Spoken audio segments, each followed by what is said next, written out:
Oh my gosh. Okay. Anyway, yes. All right. I haven't even added the comments. Imagine not having the comment.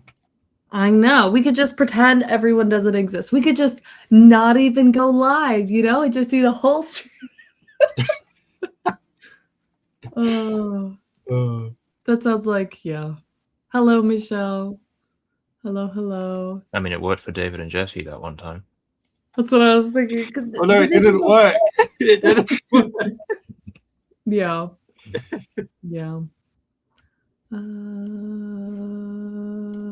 Okay. Yes, welcome.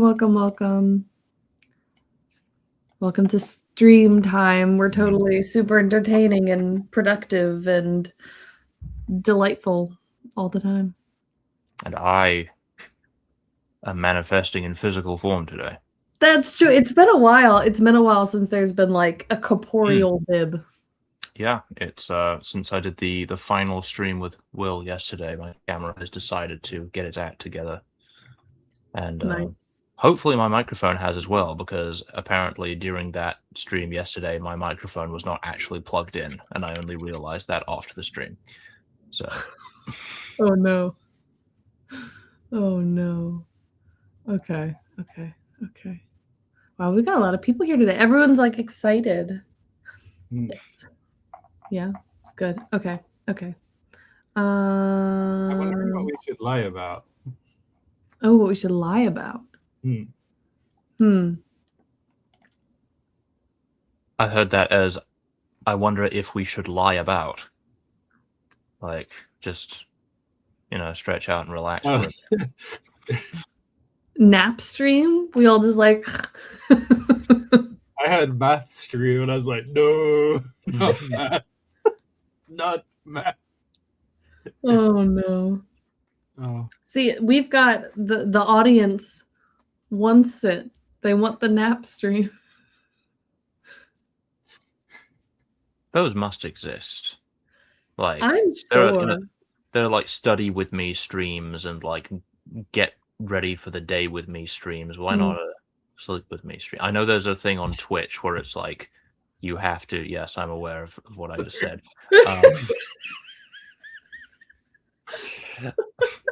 I'm sure those exist too, but I'm not really sure how. I mean, probably. I think they're quite lucrative, Bib. I know there's an obscure thing in Twitch, the terms of service, where you have to remain awake. Like, you can't just stream like either yourself sleeping or just an empty room. So I don't know. Oh my gosh. Okay. So, it's Monday. How's everyone doing? I'm enjoying the cool temperatures. Fair. I'm just gonna check to see whether it's predicted to get much hotter, and no. We seem to be past the worst of it. That's good. I have yet to go down below 3 layers, so it is still decently cold where I am, as it always is. I think we've got... Oh, I thought there's no threat to anything over 30 for a while. Oh, God. Oh, no. You made me look at the weather here. Oh, no. Oh, no. So today it's getting up to, what is it? Hold on. Let me see if I can look this up in Celsius. Today, the high is only 31, but by Thursday, it's going to be, let me look this up in Celsius, almost 38. It's going to be 100 here on Thursday, 99 on Friday, 97 on Saturday. I can't go outside, and it's going to be humid. I'm going to die. I'm going to show up on Monday just like half melted. Oh, heat wave in Chicagoland? That's rough. Yeah. I don't know. Just enjoy it, Nemo. I think I would enjoy the Pacific Northwest, honestly. I would enjoy the weather there. There are a lot of reasons to enjoy the Pacific Northwest. That's fair. It rains a lot, I think. Yes. I like rain. It'd be good. Okay. So should we get started on I do have one thing I would like to address up front. Okay. Well, I mean, this is something that I spotted earlier today by accident, but I think it's something that should be addressed before we forget about it. So, you will recall that we have in this language a verbal plural marker that you can stick on a verb to indicate that more than one or more of the arguments is plural, and that we are deriving from a verb that means to finish through the Olotech connection. We also have a perfective aspect that is marked by a verb of the form ik, which I now realize we also said means to finish. So currently we have two verbs in this language that both mean to finish, which I guess isn't the end of the world. We can have multiple words that mean to finish, or we could just change the perfective one to something else. Something like to come or to stand or the copula or some other verb that just, could become a perfective.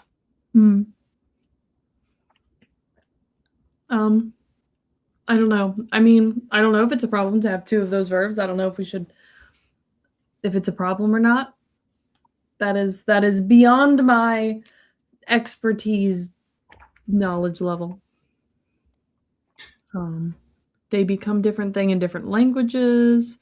One of them means to stop. Some languages get one and some get the other. I mean, it could be something where they. Well, it's just the problem is that we have both of them in this one language, and we need both of them to do the things that we want the verbs to do. Do we have it for Asdoziria? Do you have, or did you at any point pin down copula constructions or any copula verbs of any kind? I don't think so. We don't. We have them in Asdoziria, don't we? We have a causative of the verb to be is existence or copula. There is a sausage. I am a sausage. We should have worked out how to say silly sausage. That would have made the whole thing perfect. Yeah. There's still time, I guess. That's true. True. Although I will say silly is one of those words that, because it's got a weird history in English, I think I'm usually tempted to give it a weird history in my conlang or whatever. That's fair. So, yeah. So we do have a word for to be. Yeah.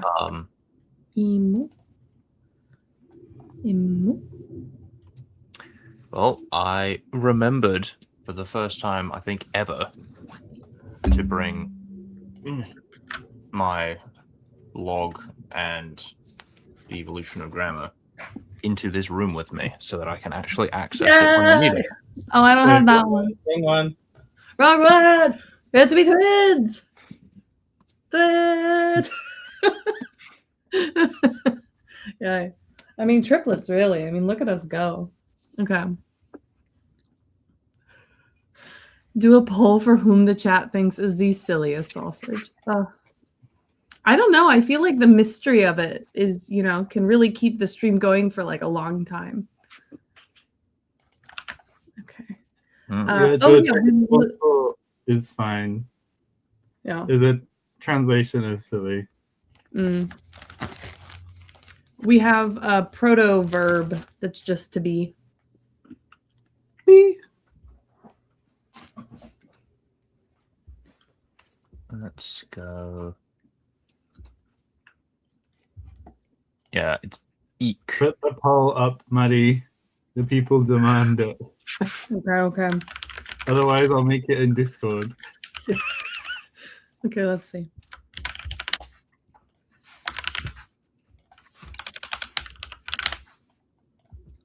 Who is The silliest sausage. Okay. Oh. The silly goose over. Oh.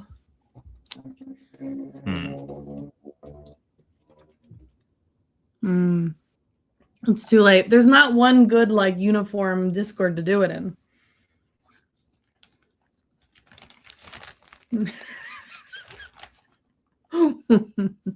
Thanks, Michelle.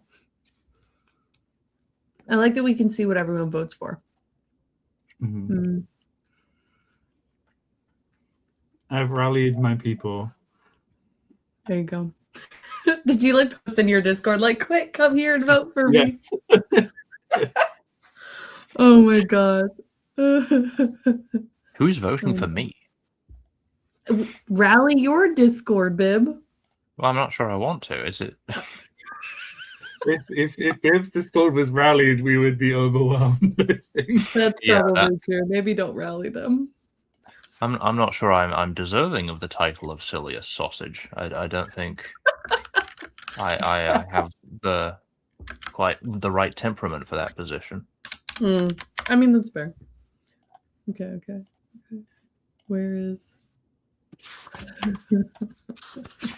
Oh, this is great. Okay, so while that's ongoing,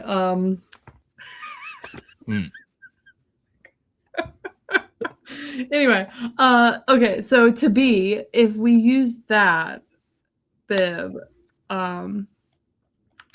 in here to replace the, where is it? I mean, I guess we could. Isn't that why you brought it up, or what did you bring it up for? I mean, I was just going to change the original meaning of eek. So that means we wouldn't have to change the verb form at all. That's a good point. Okay. Emu would come out very similarly, though, wouldn't it? Very similarly. The only difference is it would add an M at the end, which is fine if we wanted to go with that. It's reasonably close to the in, but you could have the M be lost in the, which would make it exactly the same, wouldn't it? Yes. So, although would it change the stress? Is the stress sensitive to whether there's a final consonant or not? No. The stress is consistently and always on the penult, and that change happens after word final vowel loss. Oh, okay. So yeah. So it basically just depends.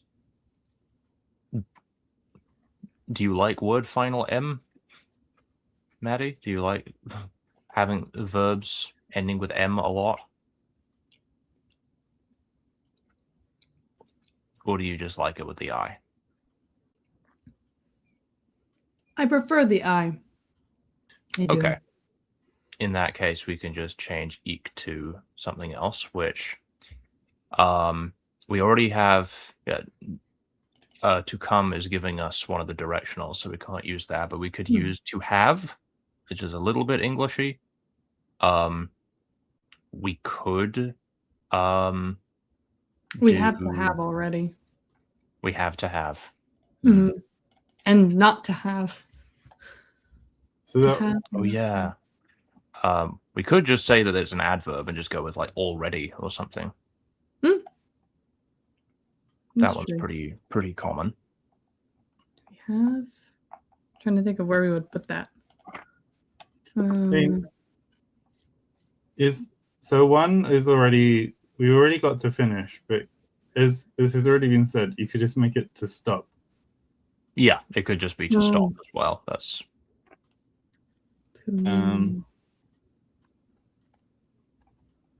that would work too.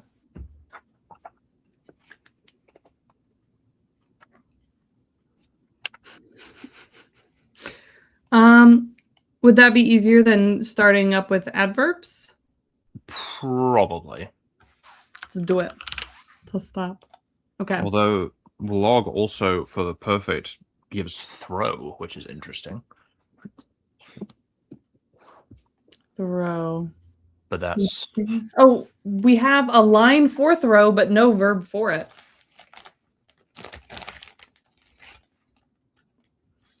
I think we may have been thinking about it for the great meeting. I don't quite understand how you get a perfective reading out of throw, but I think you like it. It encapsulates some of the sense of having done something and it's gone. But you can always read the entry, and they'll tell you what their take is. Because sometimes you see the description in the index, and it's a lot less like developed.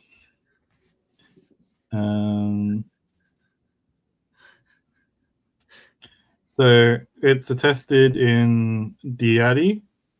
So I think it's one of these ones that comes up a lot in the sort of serial verb or like verb, co-verb, or what. I was looking at a description of Australian languages the other day, and there are very few meaningful differences between a lot of the ways light verb constructions are described compared to verb auxiliary constructions. I was actually looking at that earlier today as well. Yeah. I've been, going down a rabbit hole of serial verb constructions. Have you got the Australian handbook? I do not. I think there's a link, or I think I uploaded it actually into the Let's Have a Lang Time Discord. In the resources channel. Anyway, it's somewhere, and if you can't find it, I can send it to you. My favorite channel, Flout.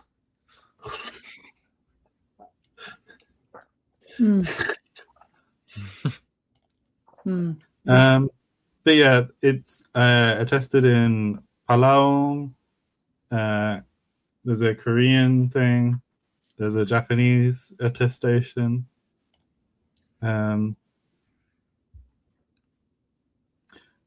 Yeah, I think it does often have this sense of cast aside to it. So like, I cast aside my eating, as in I am finished with it. Okay. Yeah. Yes, I can see that.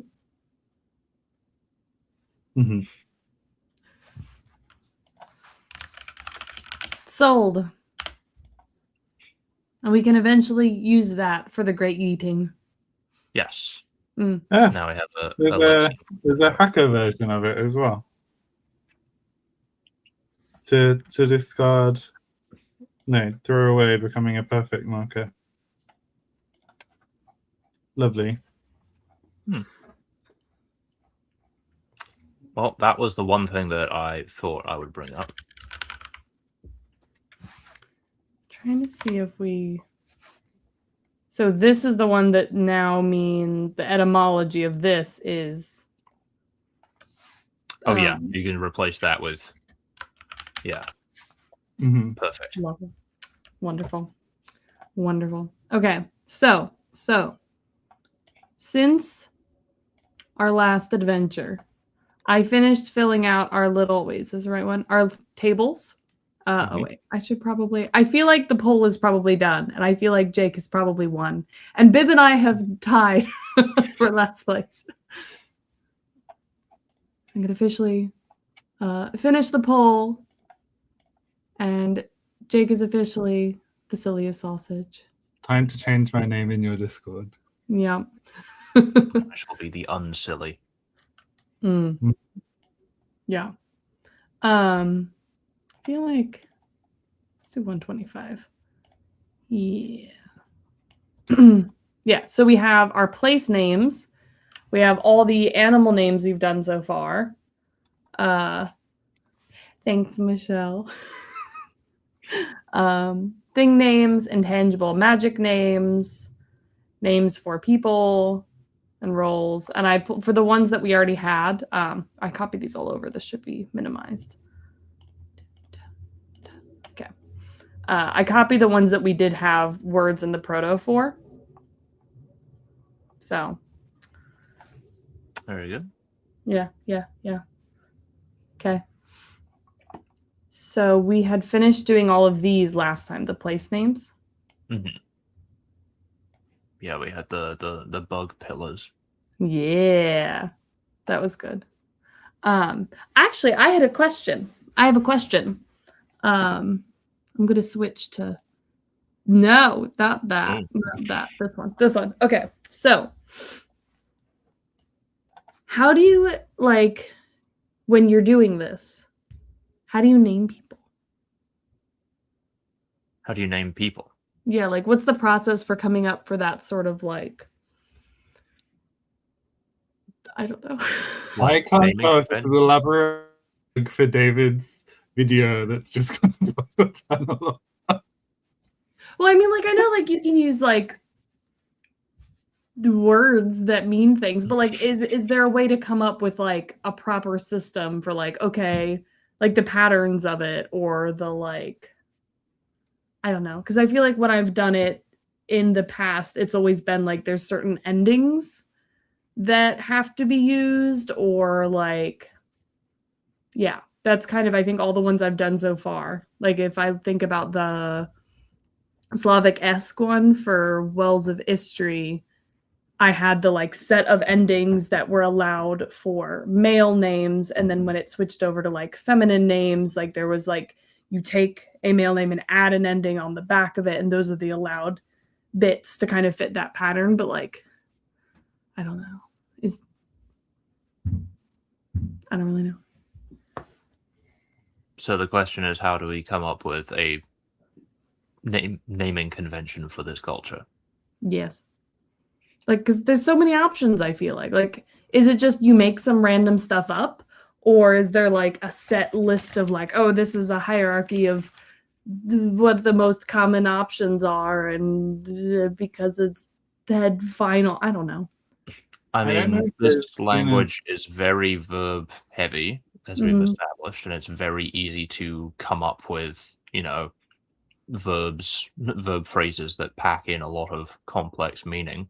So it feels, my first instinct would just be to say that they just take advantage of that and just come up with names that are quite descriptive, that are based around, you know, verb normalizations, etc.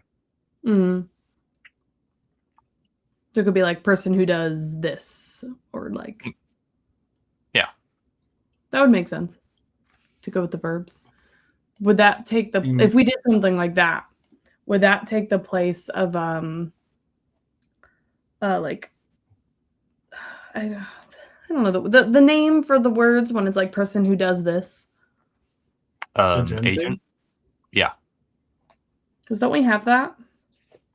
Yeah. Where is it? It's the one that ends in "in," isn't it? Or is that just a noun? No, that's... Oh, wait. Okay, let's go back here. Yeah, it's this one. Hold on. What is it? Is it an emergency? Yeah. What's the emergency? James is playing his game. That's not an emergency.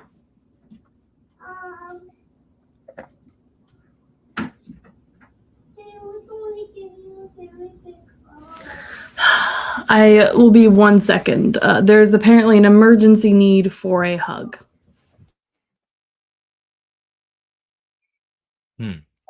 I can believe that.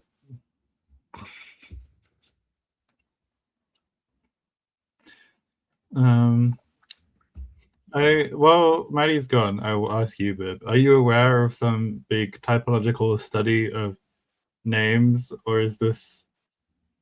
It feels like the sort of thing that, like, for anthropologists, they would say that's for the linguists to do, and the linguists would say maybe it's for the anthropologists to do.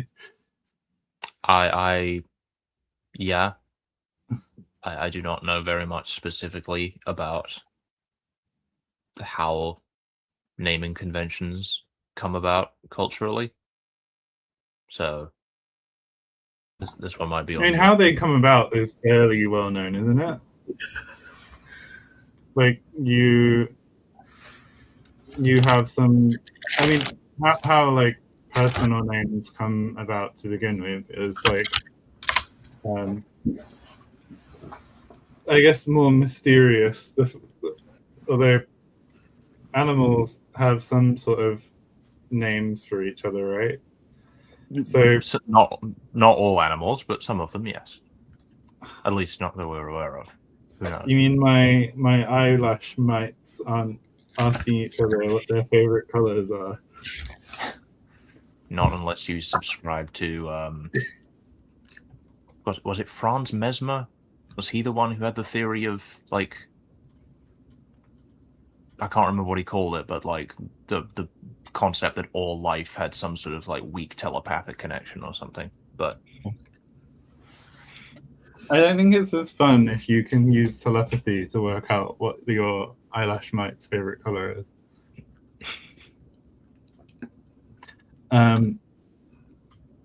But yeah, I think like there's some sort of baseline need to identify individuals, which leads to the sort of basic names. And I would say like we don't necessarily know the origin of every single name that will ever exist, but we can trace back enough names to things that do have meanings to suggest that where possible, please do make meanings. And yeah, George's, I think the harder thing for like if I don't know if Bib's planning a novel in any of his stuff, but like I'm not planning to write a novel that's set in any of the Flab worlds, right? And so we can actually just sort of say this is how they name themselves and call it a day and not worry about people trying to tell what's a personal name from like a generic thing. It's also kind of where like the way that you translate them for your like if you translate them or not will also change things, right? So if if you had like say you name someone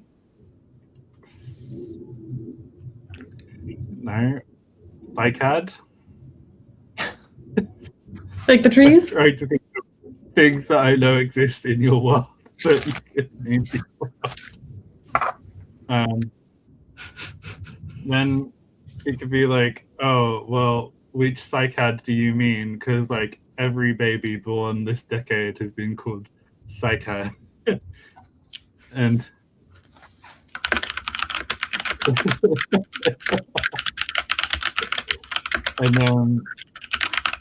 and then you're like, oh, it's the Cycad who lives by the lake.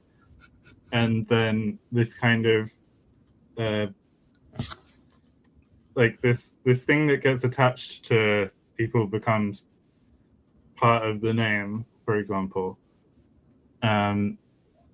You also have like various questions of like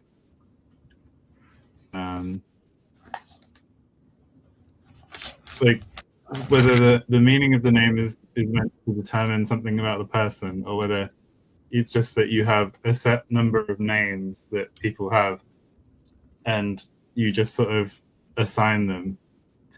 I feel you would know this better than me. I read something that suggested that there were only something like 20 names that Romans had. Romans? Yeah, like if you were a Roman citizen and you were born, you could take something like one of 20 or so personal names, and then you would get like not the full name, but like the first part of the name was from a very small set. And then people usually were known by this sort of second thing that came up afterwards. Yeah, and like an uncommonly short number of names. Well, there was 3 names. But there were like 3. There's like I can't remember now. Is it the agnomen, the praenomen, and the cognomen? I think. And they were all used in different contexts, and one of them was like a family name that was inherited, and one of them was like a given name, and one of them was like an earned name. But then there was at least 2 or 3 other names that you could have on top of that, potentially. Unless you were a woman, because a daughter would automatically inherited the feminine version of her father's name. But yeah, like in Tomberto. Sorry, it's the Norman. The which? By Norman? The first one. By Norman. There was only 36 of them. Only 18 were common. But yeah, the nomen and cognomen were more numerous, of course. So, whereas there are other traditions where, yes, Tomberto, like where anything could be a name.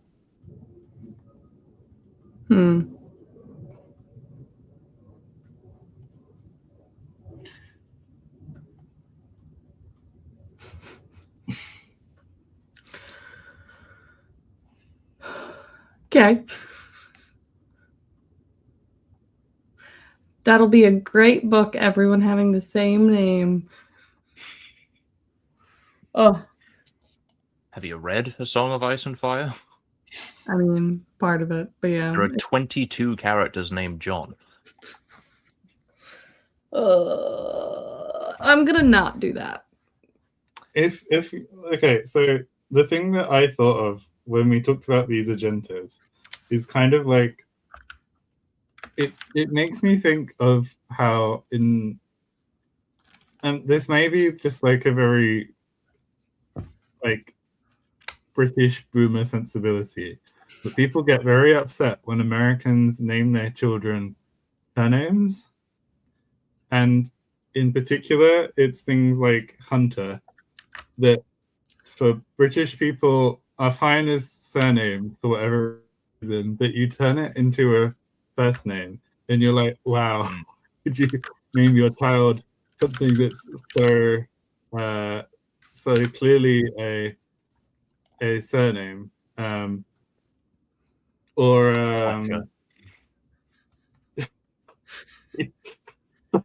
try to imagine someone deciding to name their child Thatcher for the first name. It would be terrifying. My little girl Thatcher. Yeah. I mean, we could also have. I mean, that would be weird. Okay. That would be weird. We don't have a lot of good. Honestly, that's the best verb we have right now in this list for a name. Well, we could do that. The only thing is that I mean, this isn't necessarily a problem, but the fog stalkers, as we have their name at the moment, is the agentive of the word that means to hunt. So it means like fog hunter. Is there something we could add with the agentive, or like something we could do with the agentive to be unique for names? We could have multiple different agentives. Like a human agentive kind of vibe, or like a proper noun agentive? I don't know. Is it really just the simple agentive that is the name of the fog stalker? I think so. It is Fog Hunter, yeah. Oh, no, but if you wanted to just say hunter, couldn't you just make it... You wouldn't have to have the fog classifier or the applicative. You could make the name just like... What would it be? Akarin? Akarin? I mean, yeah, that would be the plural. It would just be, Akin. Akin is the singular. So where's our list of classifiers? Yeah, if you wanted to have a hunter of big or dangerous animals, then that would be Oyakin. Mm-hmm. So, yeah, I mean, that could work. It just depends. How comfortable do you feel about pretty much all names ending in in? I feel like...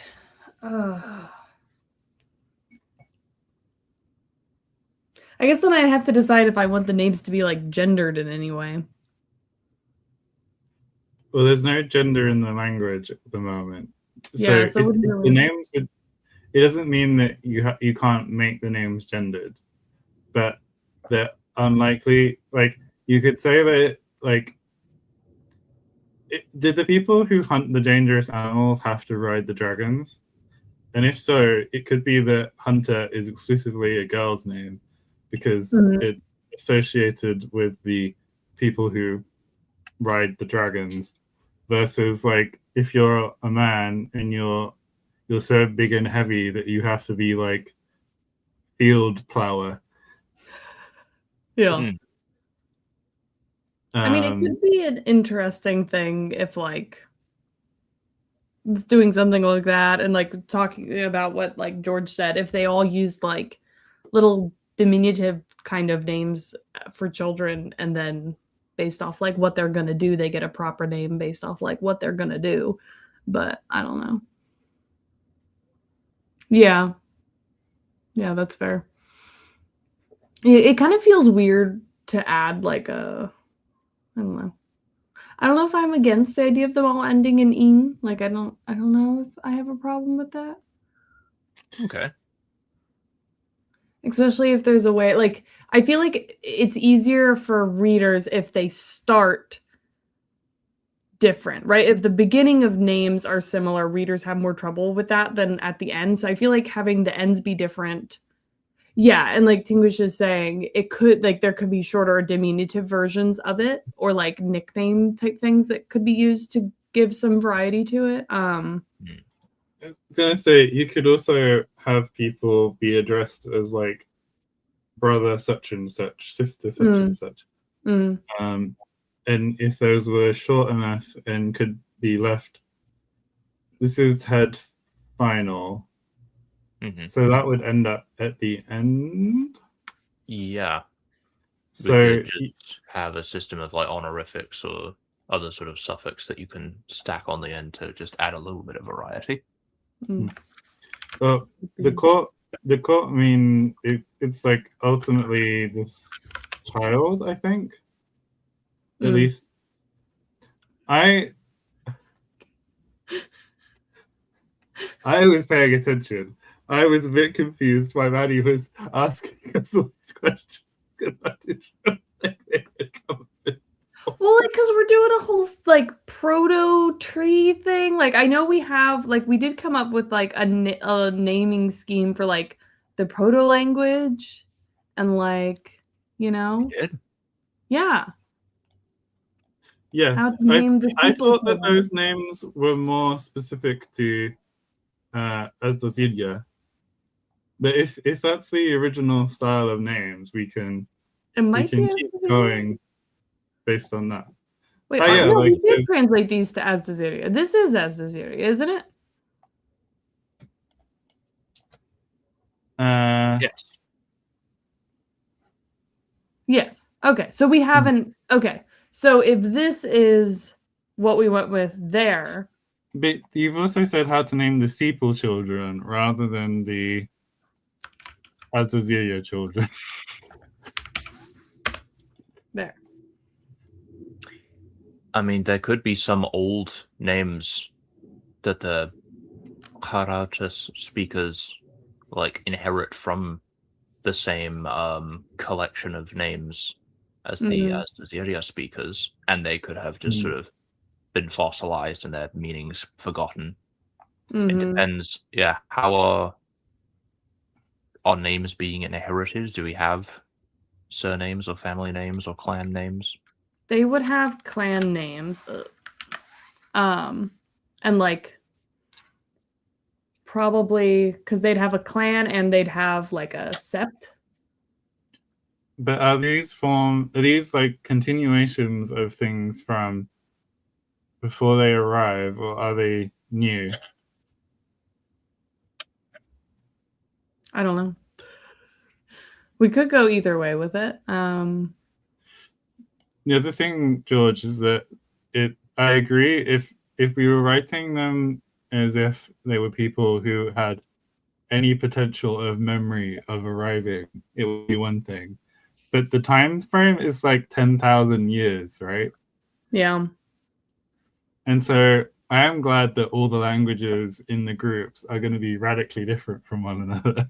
But it does mean that the idea that you would be able to recognize a name from 10,000 years ago is like us, like me being named like, is that back in Africa still, or am I completely?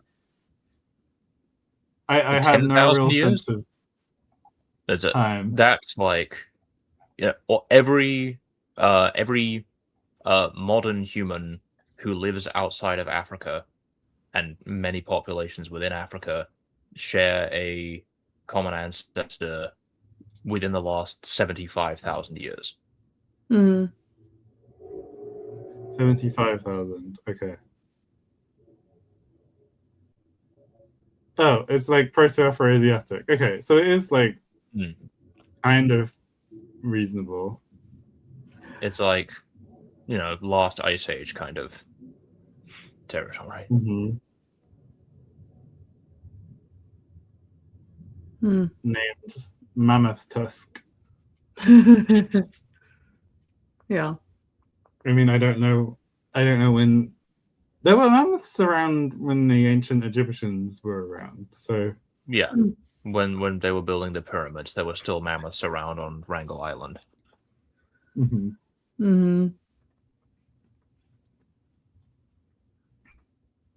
Okay, so I feel like it could be reasonable. Like, let's set aside the whole like we could have names coming from the proto potentially until that gets figured out. How old is writing in this world? They had writing when they came over, but some of them might have like lost it to some extent, or it might not have been like very thoroughly maintained for a while, because they would have essentially had like some form of like societal collapse a little bit as they tried to figure out how to survive. I don't know. Sort of new Bronze Age collapse. Yeah. So the amount that they would have like kept it can be fairly like, but they definitely had it at that point.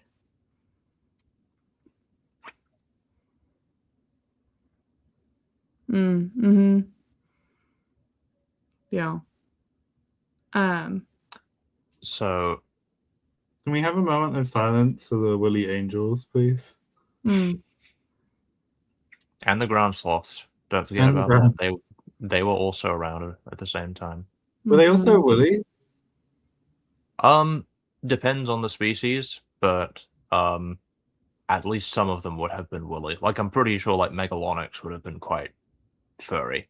I know there's some reconstructions of like Erematherium and sometimes Megatherium that are depicted as hairless, but some of the more northern species and genera definitely would have had some degree of fur.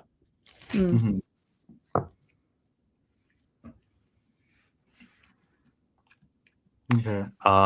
So, how about a small number of very, very old clan names that are kept around for, like, certain families that, for whatever reason, can just trace their lineage back a long way. Whereas a lot of new clan names have been innovated since then and are starting to kind of supersede them.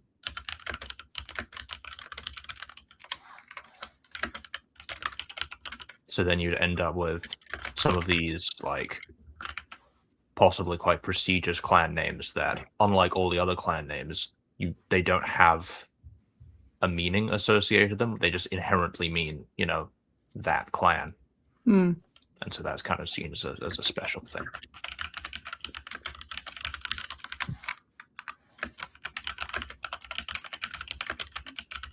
That could be cool. And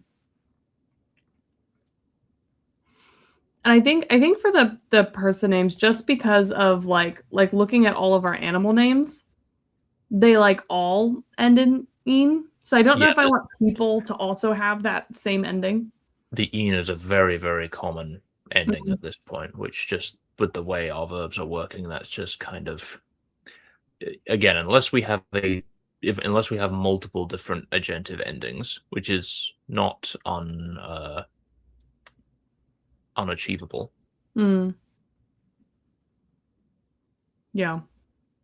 I feel like that might be a good idea to do. Just something that's like special for that, so that like if depending on how many words I put in the book that are of this language, I feel like I'd want them to be able to identify when a person's name is being referenced, Florcus.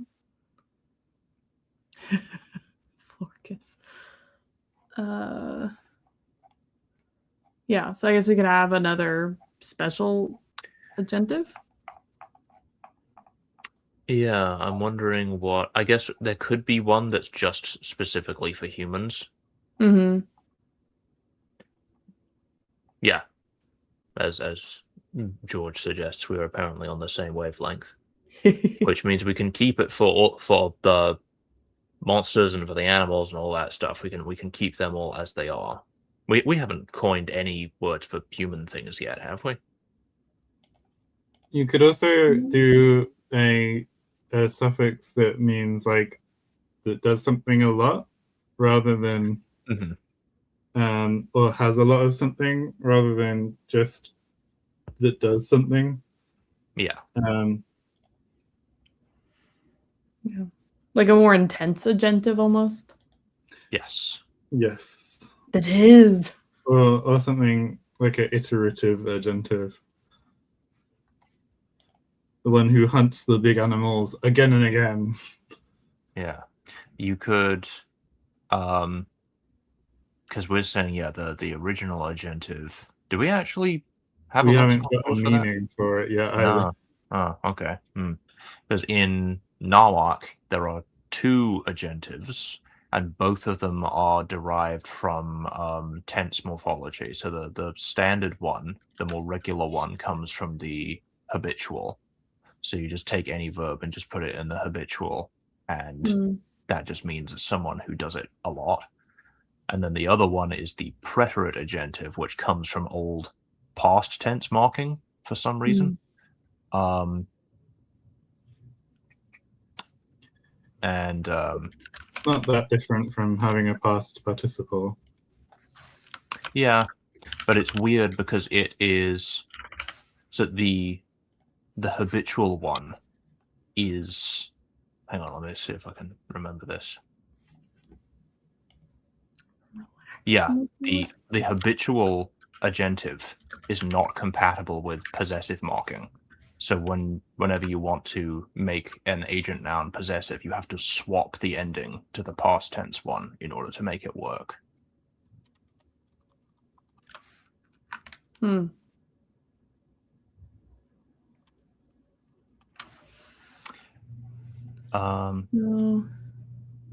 Are there any endings, or is there any particular sound for the end of a word that you like, Maddie? Something that sounds good that you would want. lots of characters to have names that end with this sound. And ideally not with the vowel E. Yes. Yeah.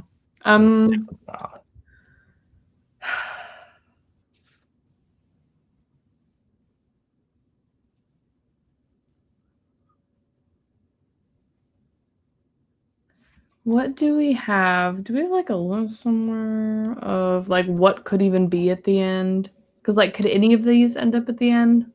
In the P1 stage, I'm pretty sure any of these can end a word.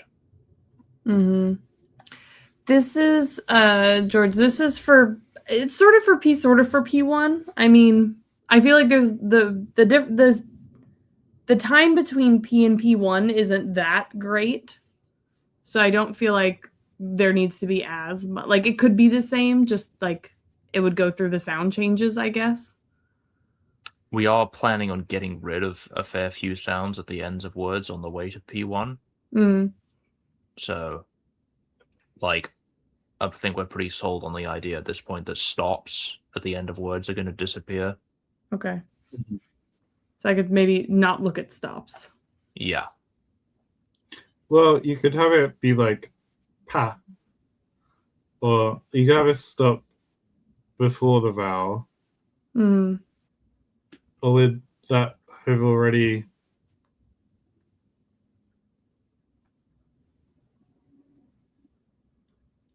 You could... No, because like we have our ga one, don't we? Which comes out usually as just a final ga at the moment. At the moment, yeah. But if it was CVC, it would be fine.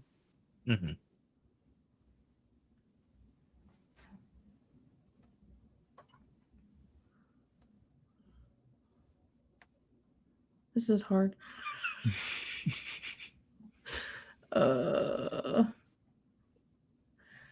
I mean, I feel like if it were to end in a consonant, I feel like it could be cool to either do one of the palatals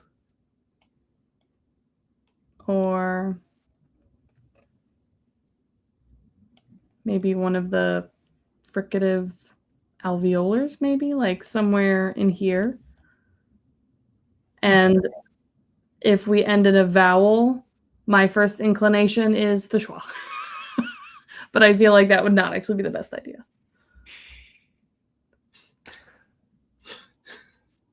I mean, it's a final syllable, so we don't have too many options for what vowel could go there. I was going to jokingly suggest oos.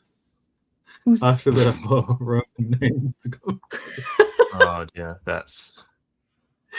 Maybe not. But I don't think I could imagine a world of Madlinus and Biblaridionus and Jaikus. Maybe not. Like asterisks.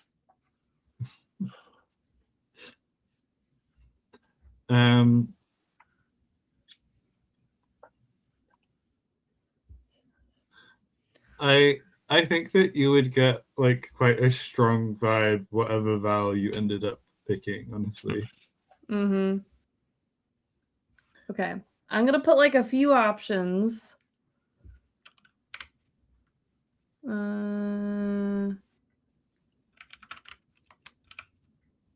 an option.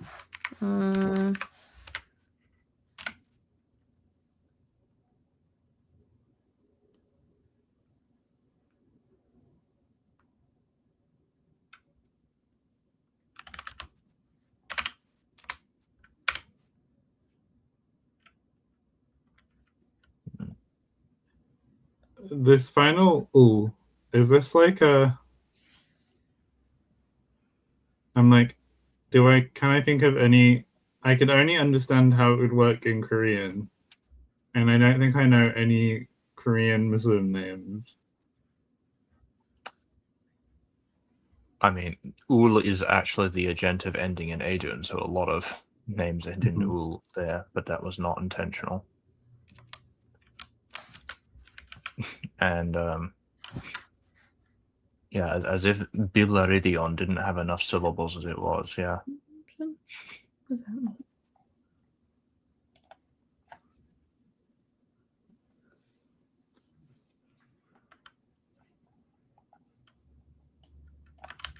Okay, there are your 5 options. What do you think is better?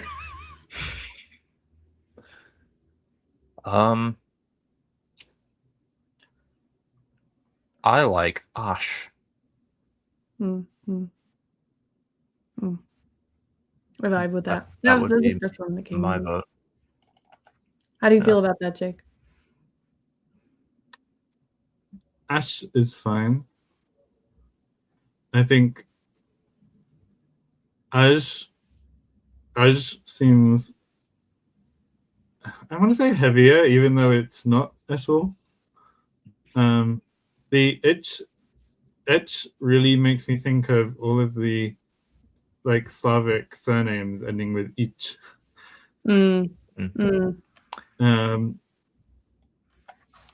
So yeah, having a Milosavljevic coming up, that was really not great anyway. Ash, I also think that having it be schwa would be interesting, but you would probably end up with that being lost. Yeah, which I don't want to deal with. Somewhere else. So,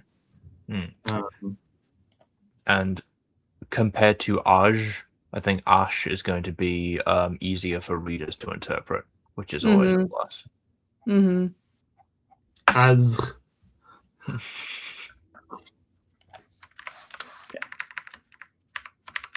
Do we want to worry about like tracing it back now or not?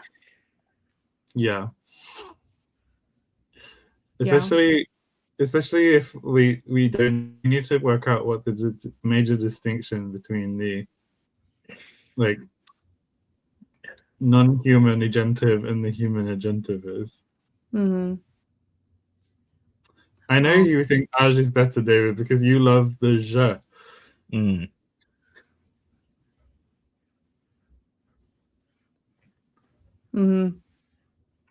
Okay. So are we sticking with the idea that it's specifically a human agentive, or do we want to go intensive agentive? I lean towards something where like it would only be for people's names.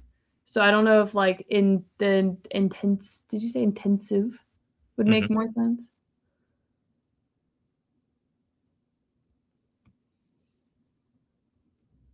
Yeah, I think intensive is fine.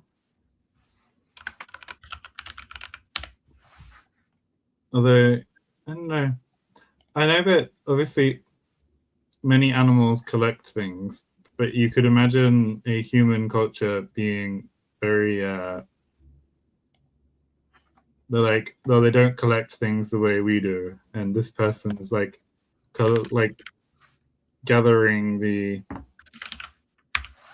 the many instances of hunting, or I don't know, hoarding. We have to deal with this. A lot of our things end in vowels. What if everyone in my culture was a hoarder?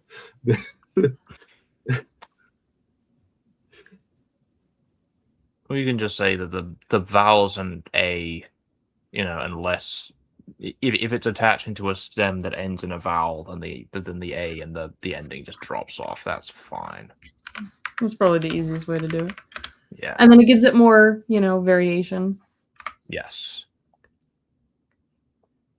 So it just means that people's names are just going to end in sh a lot, which I think is fine. Especially if I do use the like diminutive things or like adding on like people's relationships, and that goes at the end if they do that, What's this one for? That was just because I'm vibing for David.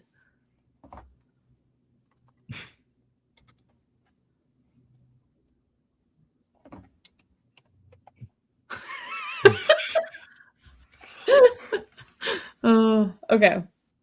Cool. So then, would we want to look at words that agentives could come from and then figure out which one seems to be the most, and that can be the intensive agentive? Sorry, so I think I missed it. So are we going with intensive or are we going with human? I thought we said intensive. Or some combination of the two. I think we're kind of conflating the two. Yeah. Okay. It's gonna go human intensive. I mean, the other option would be, obviously we currently have a lot of words that do end in, but it would be possible to make more words that end in ash and mix the two up. Yeah, I like the idea of having this just for the names, though, so that those are distinctive. Yeah, it could have started out as more of an intensive thing, and then over time, just this new pattern emerged where they were just like, hey, this thing usually goes on names for humans, so now it's just a human thing. Yeah. But does it need to be from like a verb? Oh no. If we've got one from ice. One of the looking at the intensive, and then there's also an intensifier. I think it could work. They use like body or head is the origin. So like if it was the person who's in charge of something, it would be like the hunting head. The hunting like head. The head of hunting. The one who's like in charge of, or associated, the leader of hunting. We could have all the names end in son. How terrible would that be? Oh gosh. But that's how we could get our schwa. It could just be well, you know?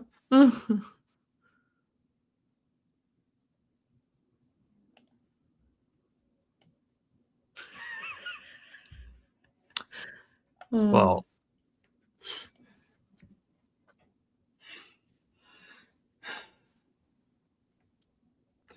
if we already have a word for head, then we could just use another noun that means, like top or summit. Peak.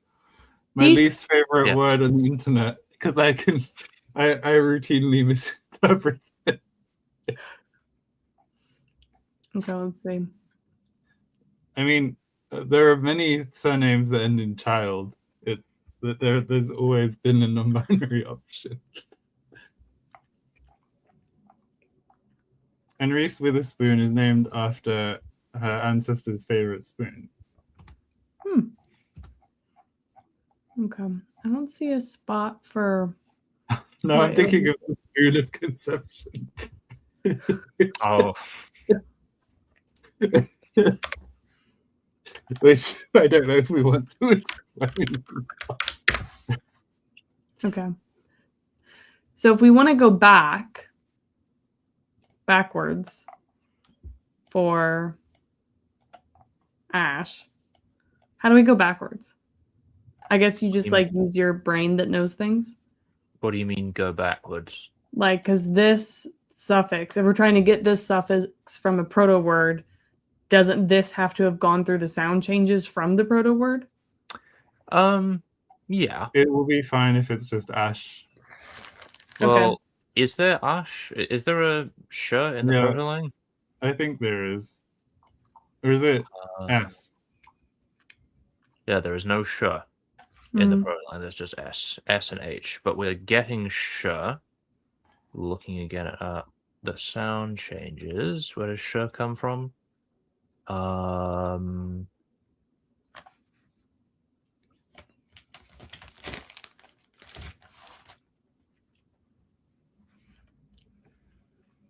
Yeah, we have the palatalization rule, which... Oh, right. Interesting. So we get sh from sequences of sya, right? SYA. But that happens after word final vowel loss, which would block word final vowel loss, so you can't end in just sh. It has to be sh followed by a vowel. At least in P. Mm.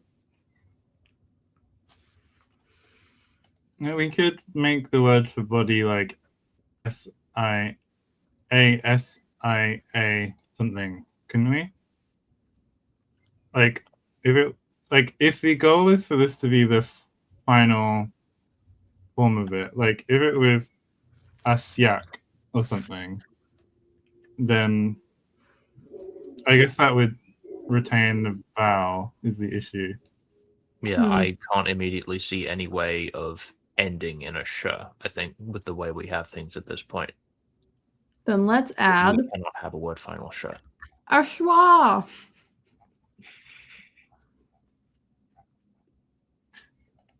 Look at that. Problem solved. It's going to be very close to the instrumental. Oh, that's right. Oh. No, it's fine. I mean, is it?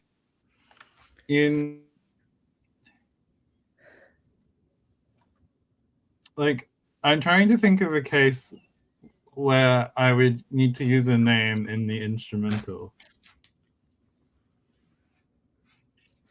I mean, it's not an instrumental case ending. It's a, it's a nominalizer. Yeah. Which, I mean, that kind of makes some sense because, like, an instrument is something that does the action of the verb. So maybe our human noun naming thing was in the table the whole time. That's lovely. Okay. And since that that A, as we have it at the moment, that A is now in stressed position because it's in the penult. It can be other vowels if you want it to be. It's not restricted to being the very small set. It's I know I had this written down somewhere, but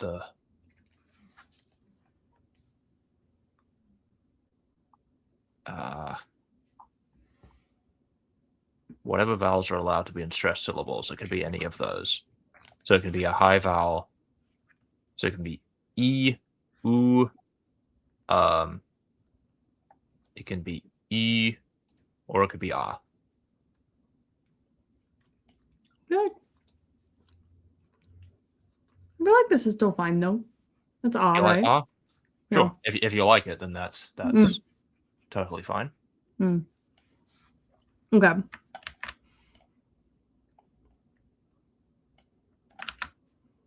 And then, in theory, this is probably going to get lost, but maybe on the way to P1 potentially. We could just lose word final schwa or something. Potentially, I'm not opposed if we don't. But okay, so then this to get that it was SYA schwa. Is that how we get that? ASY schwa. Yeah. Weird. I mean, you can take out the second A. It's SY schwa. Yeah, there we go. Asya. Okay. And that's from Peak or Summit.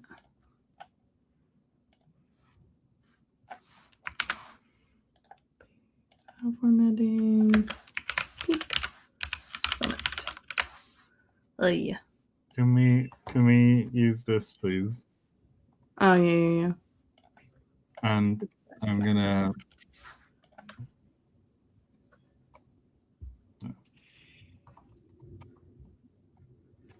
Okay.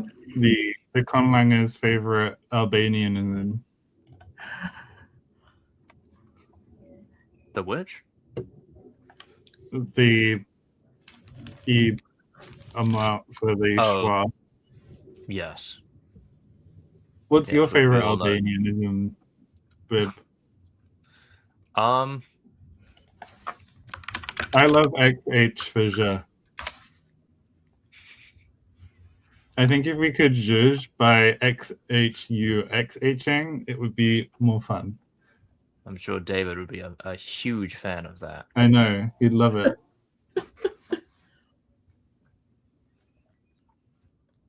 Okay.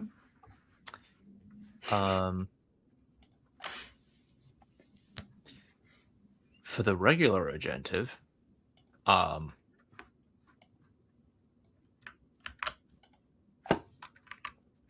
it could just be as simple as just like a dummy noun, just something like one, or again, body.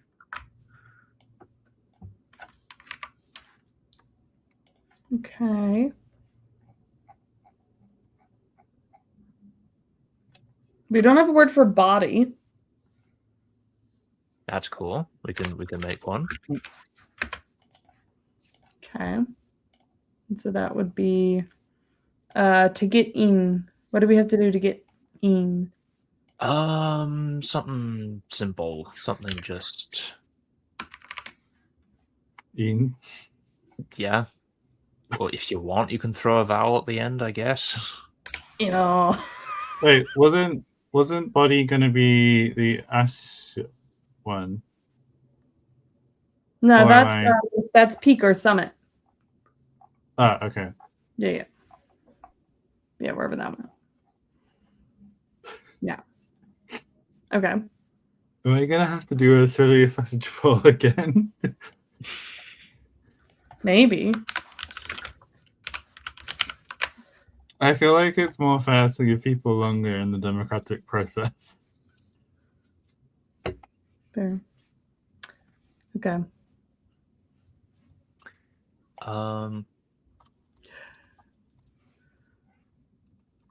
Yeah, so now we can name humans. Yay. And do we want to come up with some honorific endings to stick on at the end of these? If we had like a diminutive or a reverential or something, just to give us some more options for naming stuff. That could be fun. The only things I have right now is the names of like the relations, the family relations in the proto. Mm-hmm. So we could add some things down there. Well, that would be a little different. There are going to be words like honorifics that you would use for someone that you have certain types of bonds with, but I feel like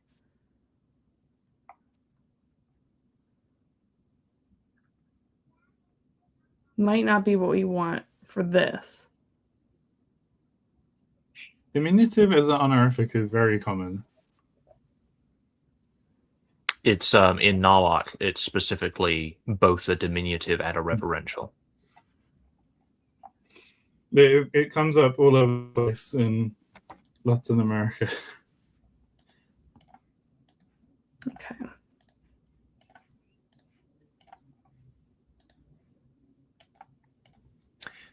I mean, like a diminutive, just like very often just a word for child or baby or like a small thing.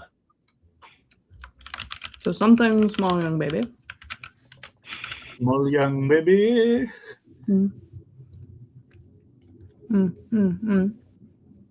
Okay. I was born at a very young age. I think where we would put that. We have a word for crib. I don't think that helped. I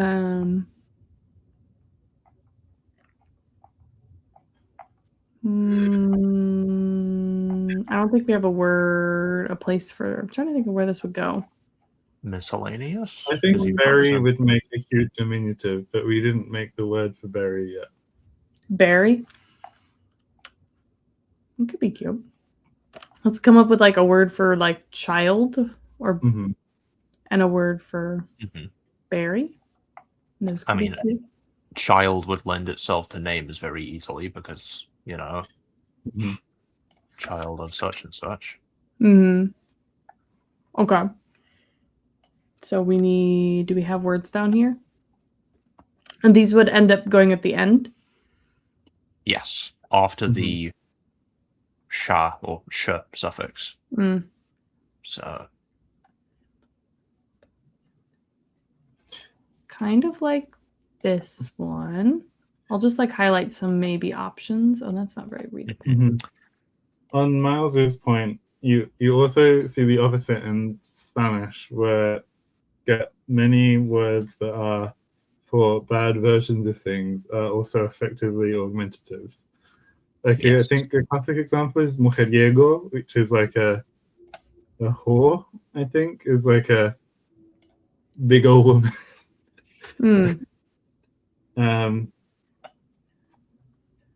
But yeah, it's bigger is not always better. Yeah, a lot of the time augmentatives can have a sort of sense of scariness or danger, or just badness. The Iego one is like relational.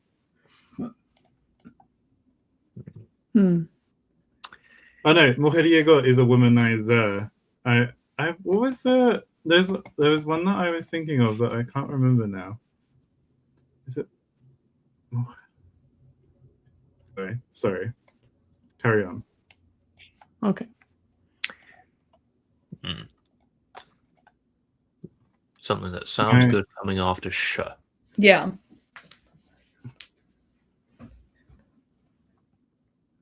Sorry, I was thinking of mujerona, I think. Oh no, that's just a large woman.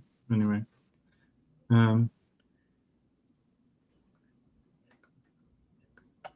Anyway.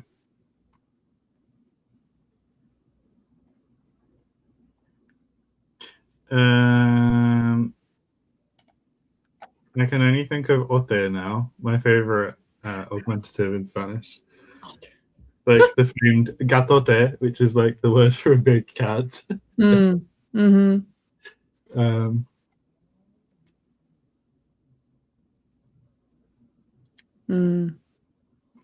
we trying to decide a word for child? Child and bear, potentially. Choosing forms. Yeah. I like these 4 so far. Although if either of you see Nai is cute. Which one? This one? Nai. Do you think that for child? So that will become, after it's stuck onto the end of sh, in the modern language, that will come out as shana, I think. I can never remember what schwa does when it's stressed. Does it go to A? I feel like it does. With mujerzuela. That was the one I was thinking of. Spanish has so much fun morphology. English really doesn't give you that much to work with. No. But it's technically considered diminutive. I'm trying to think of... it's the same as in Venezuela as Little Venice, which makes sense.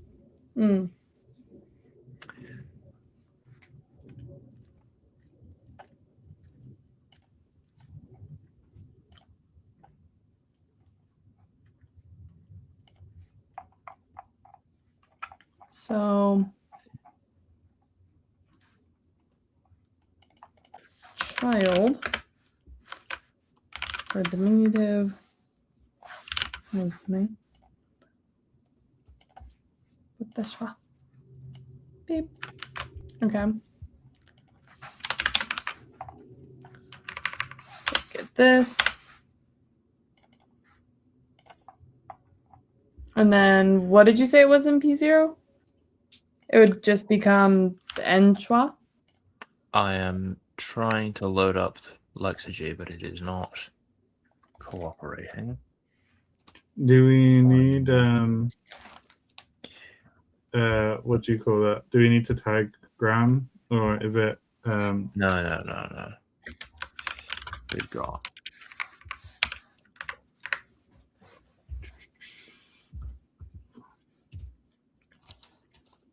Conlanging. Yes, stressed schwa does become ah. Okay. Interesting. I knew. Yes. Sorry. So if you had like the root for to hunt. If you put that in the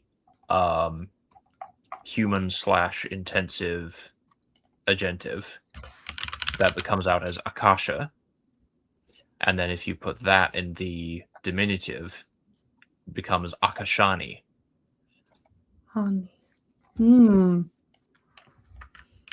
So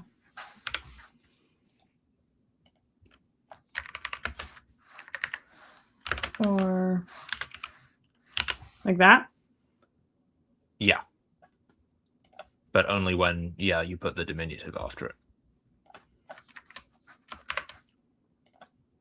Does that fit the chartreuse vibe? I think so. Hello. I think that works. On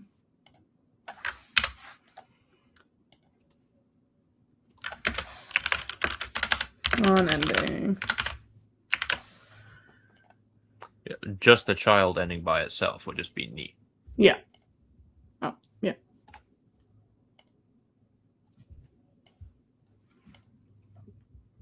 Yeah.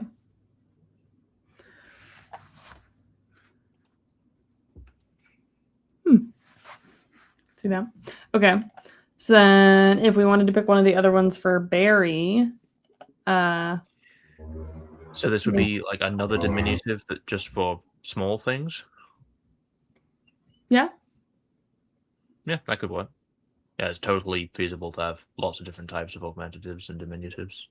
Like Nahuatl has the scene one, which is the standard diminutive, but also the reverential, and then there's a different diminutive specifically for just small things. So you totally do the same thing. Yeah. I wonder if there's a way to get one that ends in a consonant. If we ended. It would have to be something that didn't end in a vowel sequence like to or de. Something like z. Z. Which just makes me think of Mandarin z.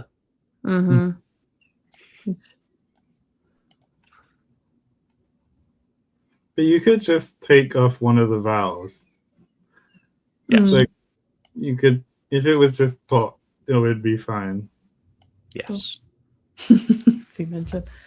Which would just come out as just a T. Just a T. Or actually, I can never remember when final vowel loss happens relative to. Yeah, if it was just TO, then it would just reduce to nothing. Because first the final vowel would be lost, and then the final stop would be lost. Okay. But plus if you aspirated it, you could keep the T. Yes. But then it would be SHAT, wouldn't it? If you applied it onto the no, because in that situation it would not be penultimate, it would still be schwa. So it would end in not that much better. Which is not great. So maybe not a T. What if you added a vowel in front of it?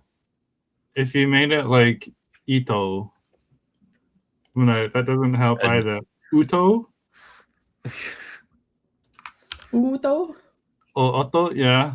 Like, does that change the quality of the vowel?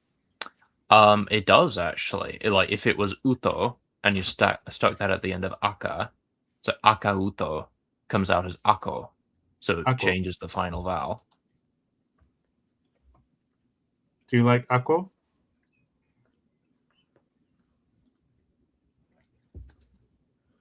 To be Ashat though? If you put the sh in there. So akasha, which is hunter, with uto afterward, would become akasho. Yeah. It's a bit like a very European akasha. Like maybe. But yes. That's kind of cool. So OTO for berry? UTO. UTO. Yes. Oto, yeah. Okay. Could be berry. That come off plants. Oh. And then... Well, berries imply flowers, which might go like maybe it's like a pine nut. There are berries. There are conifers that have like yew berries. Is it? Yeah, they're just not exactly the same. Like, yeah, just kind of a different kind. Yeah, but they'd still call them berry. So then, here we go. So the ending would basically just be like an O? It would change the ending of whatever it was attaching to in some way. So let me just... More stem changes.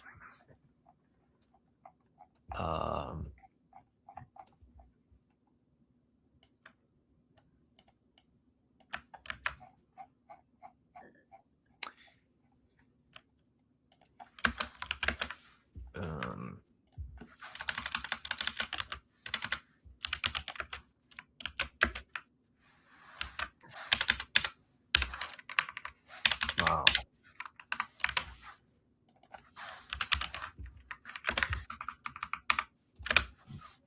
Yeah, it means we would have to make like a whole little chart showing all the different possible vowel changes.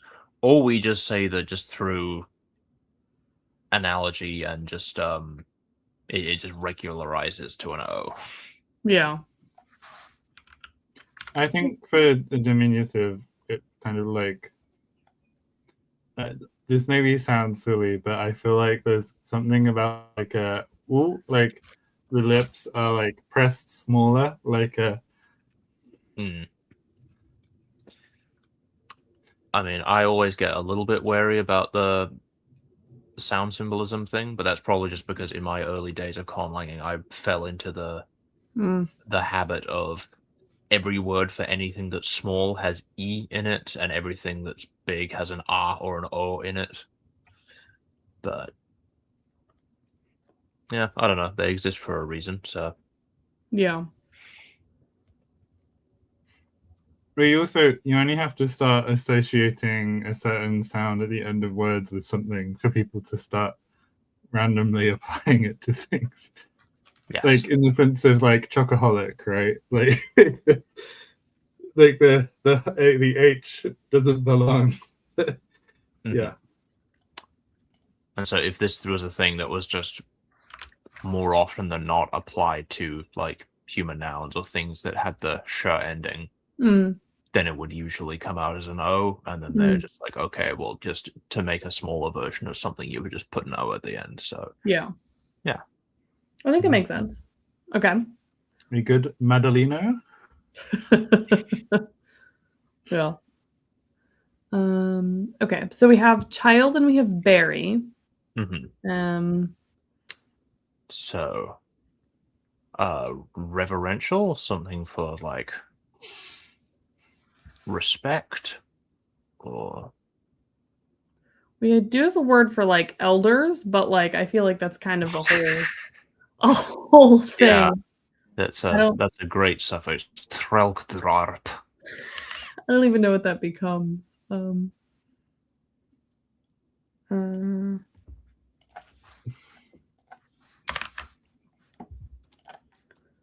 Oh, gross. Irtiv Gardarp. Yep. Better, but still not great. No, not really great there. So maybe something not that. I feel like I'm just not. Like, what's a thing that you use to refer to someone respectfully? I feel like there's a very honor.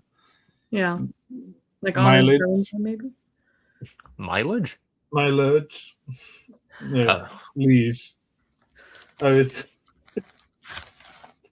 Like a lot of the different titles have different honorifics, right? So like the Pope is His Holiness, and then you end up in like Dalai Lama is like something to do with the sea, right? Governor.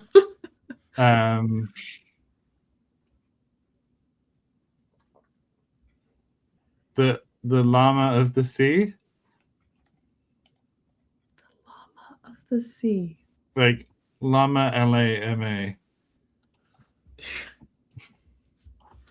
Which is just a master, and it's like a nominalization of spirit. So like the spirit of the sea. Yeah, it's ocean monk. But we do have a word for alpaca.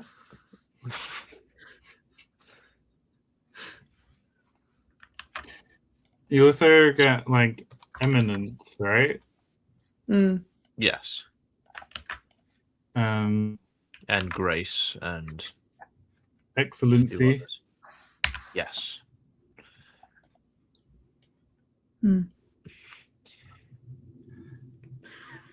Yeah. Teacher is reasonably common. If you want to be polite to someone in Korean, you can call them song생님, whether or not they are a teacher or not. Yeah, that makes sense. I just realized mepulkerd sounds kind of like pulcher, which in Latin means beautiful.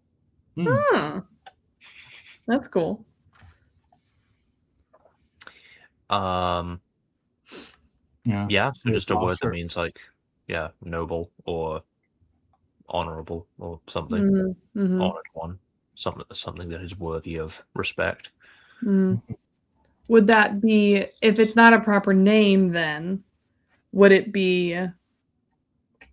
Well, no, because it's not a verb, so we wouldn't need to use the agentive. No. So it could also be from like uncle or father or something. I was going to suggest father, but then I saw what the form for father was, and I decided I didn't like it. So. Boo boo. I know what even does that. But boo boo and mama are more like mum and like mummy and daddy, surely. Yeah. Like we could make other words that mean mum and dad. I feel like that would just stay boo boo, just for.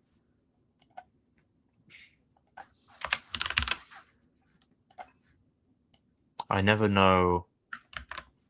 There's another thing with the sound. No, it's not sound symbolism, but like with the frequency with which the words for mother and father are associated with just, ma and na, or ta or da or ba.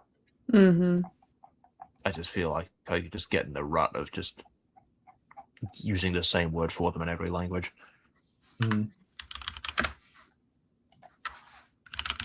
Yeah, that's fair. But yeah, we could come up with a different word for that. Like another word for like a more proper name for mother and father. Was there a basic word for parent?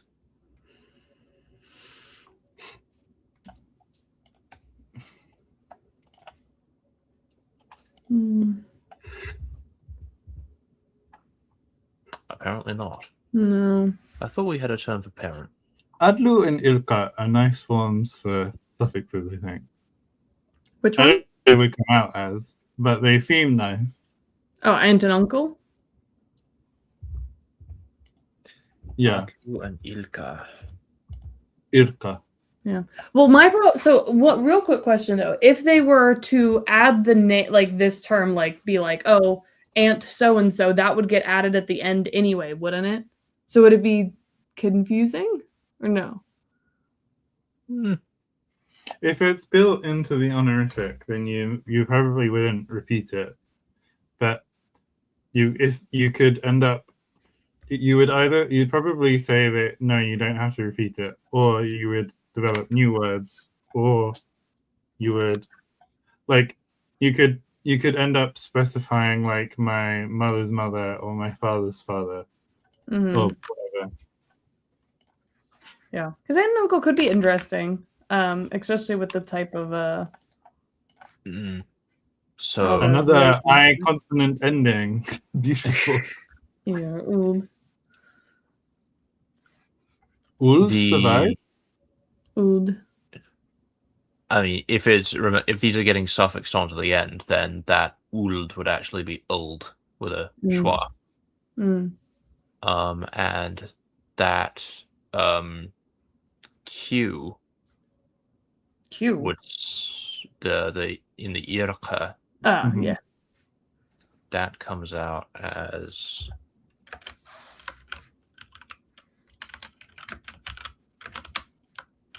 it is just ear. But that's a good ending. So be like that? What's the so there'd be the schwa and then ear. So I think it's fine to say that the I just takes over. Sheer. So it would come out as just sheer. Okay. And then what did you say the other one was? It's just old. Just the same thing except with a schwa instead of a u. What do we got? Schwa. Schwa. Makes me think of Shere Khan. I kind of like those. I feel like that's kind of nice. So like it would sort of be like elder / honored aunt. Well, these ones would then probably be gendered. Be what? So you would have a male suffix and a female suffix.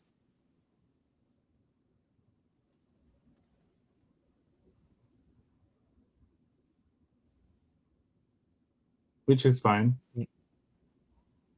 You mean that the aunt one would be inherently feminine and the uncle would be inherently masculine? Yeah. Yeah. Yeah.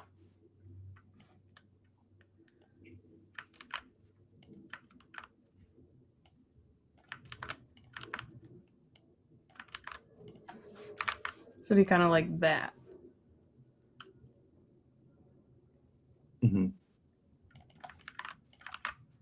I think the one word that stood out the most to me in World of History was Cleasold, because it was, I think, the one word that had the most repetitive word that had 2 syllables at the end. That wasn't. It was like, oh, this seems like really old because it doesn't match the other ones. But that was fun. I'm glad you liked it.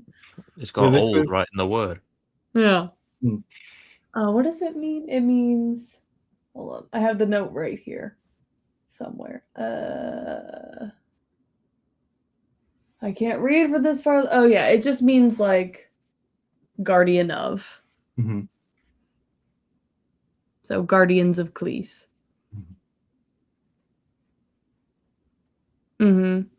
Could you universalize one of them?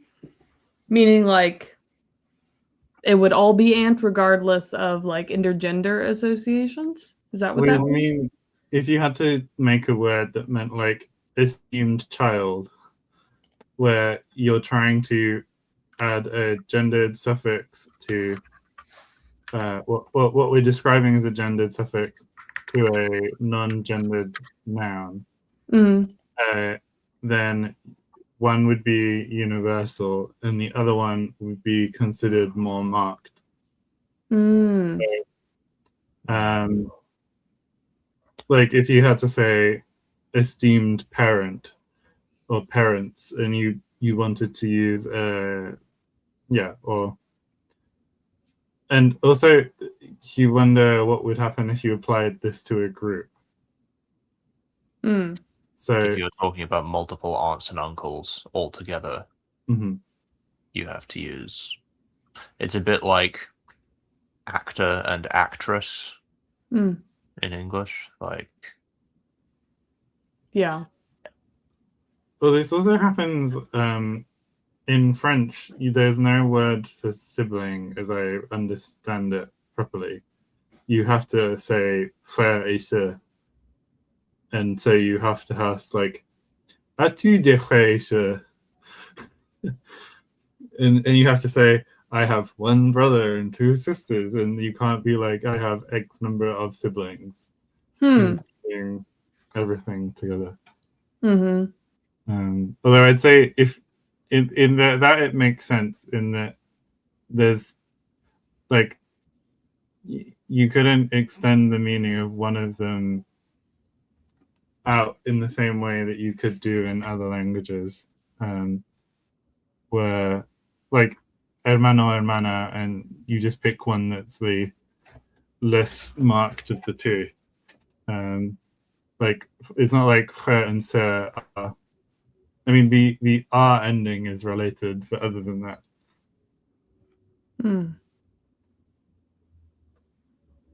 At least I assume the R ending is related. It must be that sort of high sort of thing, right? I mean, it's frater and Sos. I keep wanting to say sorella, but that's Italian.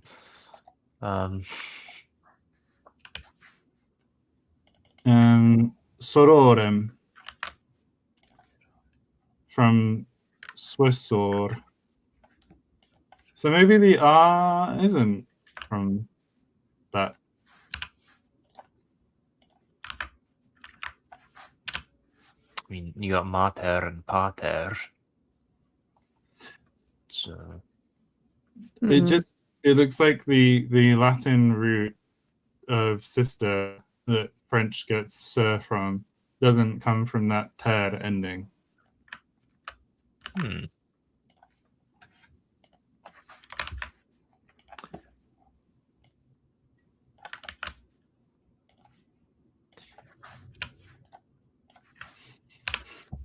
Okay. So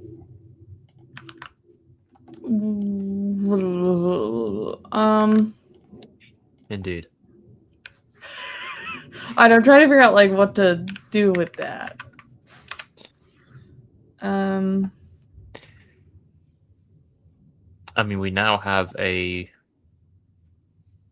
bunch of things to use to come up with human names, so yeah, that could just be we did the thing. Ha! Her grandmother is excellent. What? The grandmother. Yeah. Ha. Ah, yeah.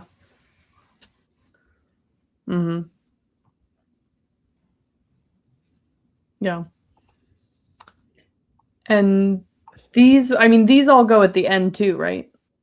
Of it, like if you're it would just be separate, like a separate word, right? Like yes. So if this is head final, then yeah, names and titles will typically come afterwards. Okay. I had a note from Matheos.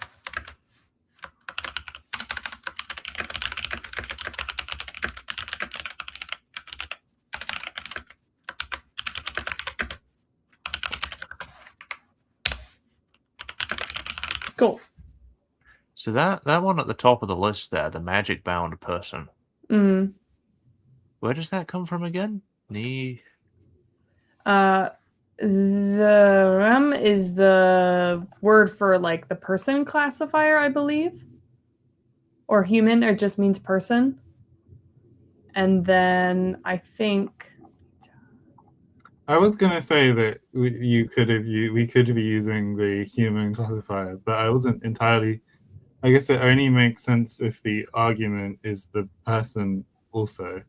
Yeah, so I would think typically that would be the strategy only for intransitive verbs, because then the classifier can behave as the subject, which is the sole argument of the verb, whereas like hunt doesn't really work. Yeah. Unless it was like a cannibal was a human hunt. Yeah, that would be one who hunts humans. Do you want a word, Maddie? Do I want what? Like, or it could be like an insane person if one starts hunting humans. I mean, we have a word for. Didn't we coin a term for like human eater? I think so. At some point. Sorry,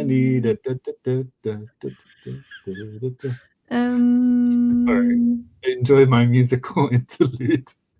I thought we did. Yeah, I remember coming up with this. It might have been one of the ones that got hold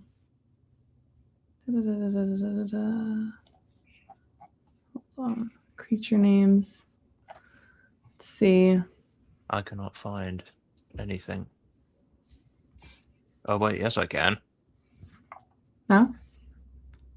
It's down at the bottom of the Haralchus dictionary we've got Drangirin as a human eater.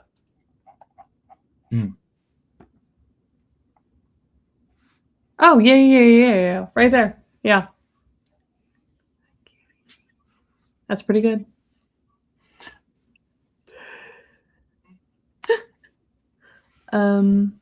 Okay. But going back to that list. Okay. Yeah, so that is literally magic bound person. So that's another way of deriving, words for humans is just to use the word person as the head. Which is totally doable. Yeah. Whereas for a soldier, do we have a word for to fight? I feel like we do. There's definitely at some point. No, we do not. Obviously, this isn't like a perfect analogy, but if you said, "Oh, there's a man fighter over there," you could choose to interpret it either as someone who fights men or a man who fights. Yes, that is one of the ambiguities of English compounding.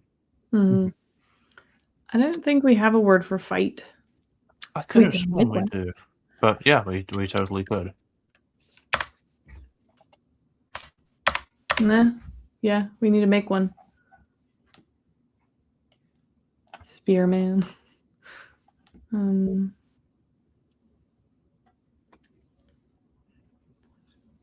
That's a good fighty word. Yeah.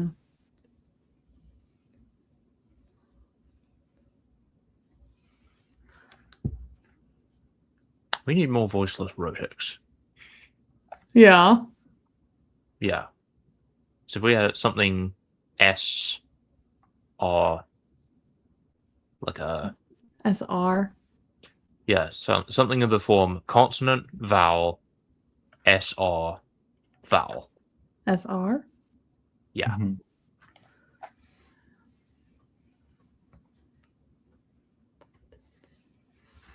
Just pick a form you like and put an SR after it and then a vowel. After it? No, that's too long. It's too long, Maddie. It's a short one. You have to clarify with me. Like sir, S schwa, SR, and then a vowel would be beautiful. Sold. I would get rid of the schwa and replace it with something else, but that's just me. Stick it in the verbs and then play with it. I'll put it here. Fight. Paste without formatting. Cicero. Yeah. I feel like that vibe. Hey, George, I also think kaze is a good word. Oh, that should mean something cool. Nice. Yeah, we should use that for something else. We should. Okay, the next thing will be that. Unless you want to suggest something, George. Okay, so then this would get the normal agentive, right? Well, if it's a human, but that one's only for names, I think, right? Or can the other one only be for names? I think it would be a little bit unusual if it was just for names. But then wouldn't it be the same as? Or I guess that's fine. I got lost. What are we talking about? Whether the human agentive would be reserved just for people like personal names, or if it would be used for other stuff as well, which I imagine it would be used for other stuff too. I think that there's a way to compromise on this, Maddie, which is we use it for other stuff, but you translate all of the ones where it isn't a name into English. So I don't ever use them. I mean, yeah, I probably no. I think it would be entirely valid as a strategy. No, because if you wouldn't leave every agent, like every word that for names, you will be able to distinguish them with a capital letter in English anyway. That's true. So there. I think we can certainly if I were translating something into Spanish from this, I would be much more likely to leave names untranslated and translate all of the genitive words. Okay, that makes sense. I don't know why I said genitive, but anyway. I did hear genitive, but I didn't want to. I meant adjective. So that sh that is written there in that form, that should be replaced by a yeah. An esh. Yes. Where's the little dude? Here we go.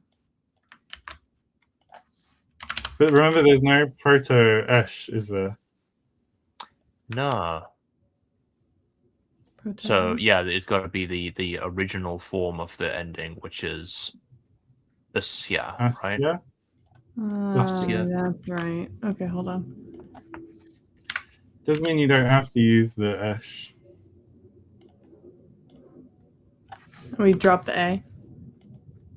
Yeah. There we go. So that would be Sohrusha. Yeah. The final schwa is giving me English agentive, but that's just the non-rotecness. And we might lose it.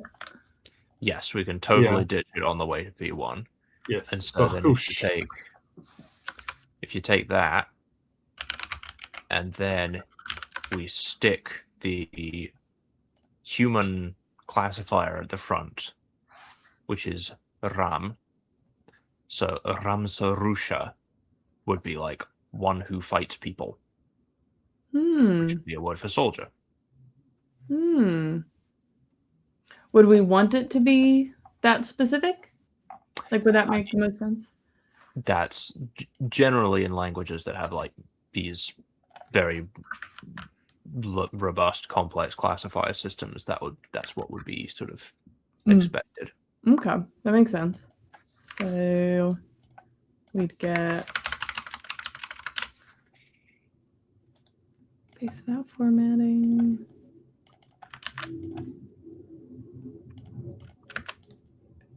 Formatting. So, person who fights people. Whereas if you swap it out for the dangerous animal classifier, you can get Oysterusha, which would mean one who fights dangerous animals, which I guess could be not just a hunter. Bounty. What do you call that? A monster. I was going to say bounty hunter, but that's not what that means. No. Is it a game? Yeah, like a gamesman, or I feel like there's a specific term for someone who, sort of Herculean adventurer who goes out and fights giant monsters. A gamesman is someone who engages in gamesmanship, which is legal but unsporting tactic. Like a trophy hunter?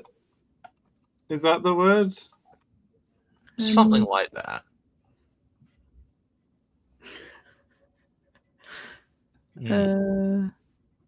I mean, it's not quite that, because that implies the whole, like, the existence of government licenses to kill certain sorts of animals, which could exist in this world, but I didn't seem like the sort of world in which you'd have to, like...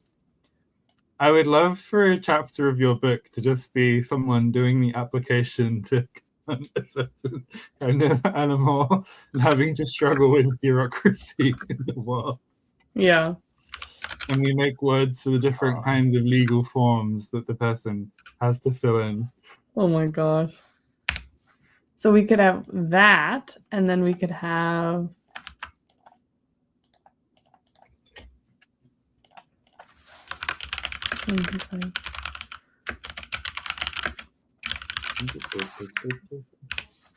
So when you say the person who fights fog, what does that actually entail? We have the classifier for, like, that's used for the fog, but it's like magic, death, whatever. Yeah, but what does someone who fights fog do? How do they go about fighting the fog? Are they just wading? Well, it could be mean for like the fog like what comes from the fog, right? Or like anything like that. Okay, maybe? Yeah. Or it could just be like loosely associated, like one who fights in the fog, potentially. If you wanted to specify, you could stick a locative applicative at the front of that, but that's, I don't think, would be necessary. Yeah.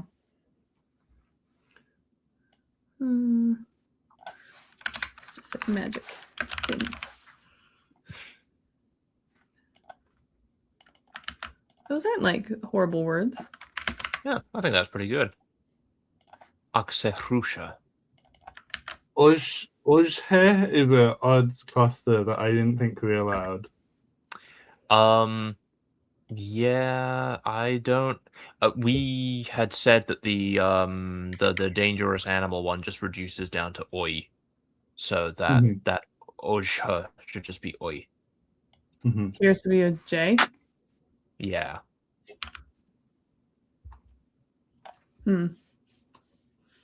Okay. And that schwa was disappeared too.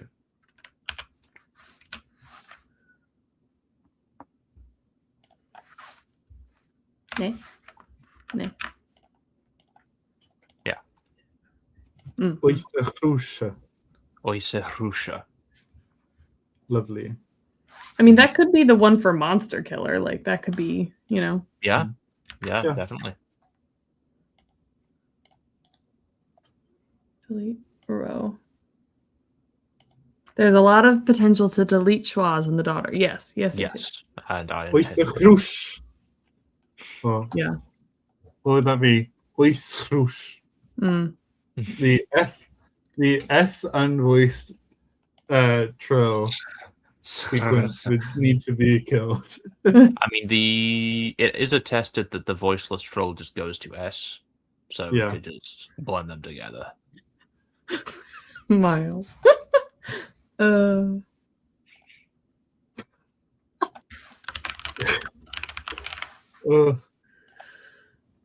Disgusting behavior.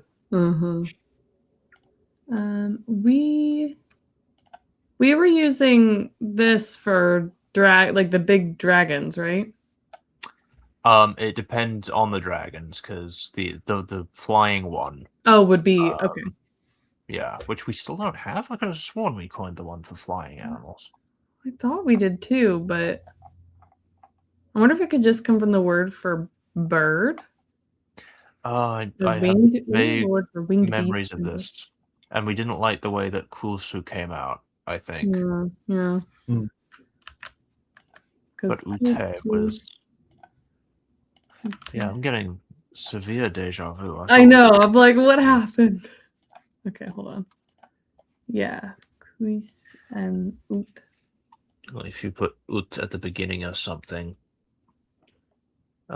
stick it on the front of some, I don't know, yeah, like Aka again. Huh? Or that, yeah, a bird fighter. Why not? Yeah, outre. Outre.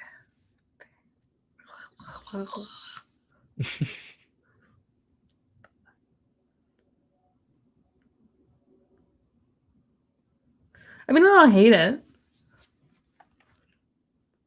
Could just use. Whereas the other one is just kus. Which, I mean, I hate less than I feel like the last time we looked at it. I mean, just saying it's, yeah, just kus. I think that's fine. It's nice and short. It can stick onto the front of most things. Yeah. Okay. So then paste it out, formatting.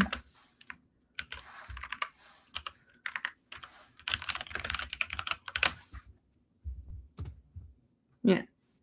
So then if we wanted to do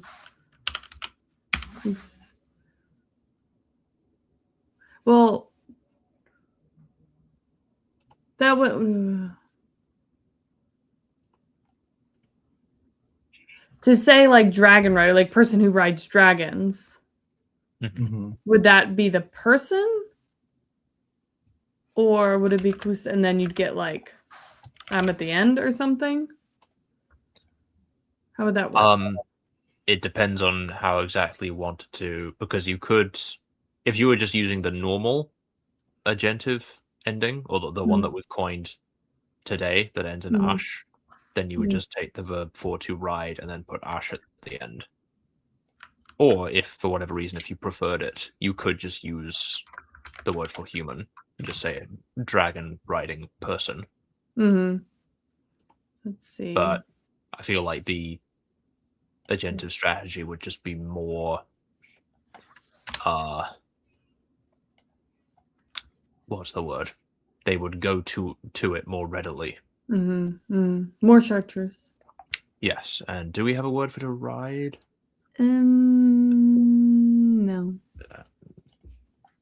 This is another one I feel like we've done. Well, George gave us that form. Ooh, perfect. Let's use that.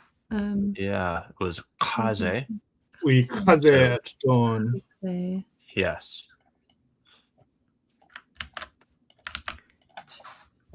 A Z. No, it was two schwas and then E. Z E. Kaze. Get rid of that schwa. I'm not having that. And replace it with. An A is good. I do like that. Yeah. Kaze. Okay. So then, to make it a verb. Well, okay, cool. You just put the asya ending. Yeah. No one wants to see Lexigy anymore. Oh. Also had just regular writer real quick. So why the regular writers writing? I don't know. A nondescript writer. Like a writer of things. Alpacas. You can't really ride alpacas because they're so flexible. But flexible is the right I word. did a whole video, but maybe in 10,000 years they bred them to have more rigid spines. It could also you could make it a word for someone who's so lazy that they have to ride the alpaca. That's true. Implying that there's someone else at the front guiding the alpaca who is carrying. Also, there's dragons that ride other dragons. Oh, the Remora dragons, yeah. Yeah. Okay. I just wanted to see, like, I don't know. Are there humans that ride the dragons that ride the dragons? I mean, there's definitely dragons that ride the humans that ride the dragons. The little cat friends. I feel like that would be a thing. I want to see if it would come out differently, but it doesn't look like it makes a difference. Kajisha. That's pretty good. I do like that. And then with the dragon. Ooh. Kuska. That's a Kuskajisha. I like that. To do a little something with that in P1. You think so? Maybe a little bit. It's good though. Kuskajisha. Mm-hmm. Mm-hmm. Yeah. I think that's pretty solid. Mm-hmm. Mm-hmm. Like, there is going to be some amount of cluster simplification. So it could be a Kukazish. Mm-hmm. What were we doing with the... I know the schwa was becoming this little E friend. Mm-hmm. Trying to see... What were we doing with the QX? QKH. QKH. QKH. AZISH. That. Mm-hmm. Yes. That's pretty good. It's perhaps a little bit long, but P1 will fix the longness. Yeah. We will unlong the long. The short will become king. Yeah. Short kings for all. Government supplied short king. What happens to the R with the dot under it in terms of like romanization? I think HR or RH? with one of those two, and I can't remember which. Where is the thing? Where's the thing? I wrote it down. We had gone with HR. HR. Mm-hmm. Yes.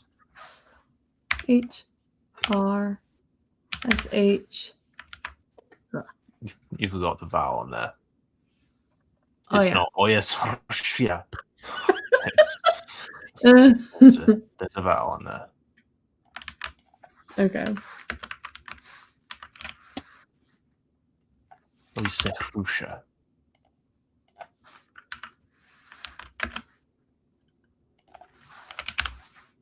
It's pretty cool. Yeah, Lovely. I think that's pretty solid. Very chartreuse. And we'll throw in the romanization of the top one because we haven't done that yet. Ni